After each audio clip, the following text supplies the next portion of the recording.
State business સિરીઝમાં આપનું સ્વાગત છે। આજે આપણે ક્વોલિટીના ટોપિક ઉપર ચર્ચા કરવાના છીએ।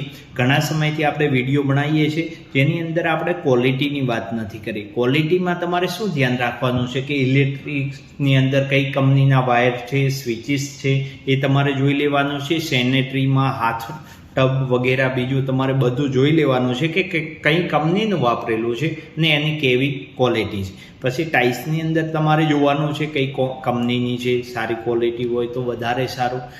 પછી તમને એની અંદર કદાચ ઓપ્શન પણ બિલ્ડર આપતા હોય છે કે તમારે આ બંનેમાંથી કઈ ટાઇલ્સ વાપરવાની છે, બરાબર। આ જ રીતે તમારે જો એમણે મટીરિયલ હાઉસ બનાવ્યું હોય તો મટીરિયલ હાઉસ પણ જોઈ શકો છો, અથવા તો એમના જૂના પ્રોજેક્ટની અંદર જઈ અને તમે આ બધી મટીરિયલ ચેક કરી શકો છો। એના ઉપરથી તમને એક્ઝેક્ટ આઈડિયા આવી જાય છે કે આ નવા પ્રોજેક્ટની અંદર એ લોકો કેવી ક્વોલિટી આપવાના છે।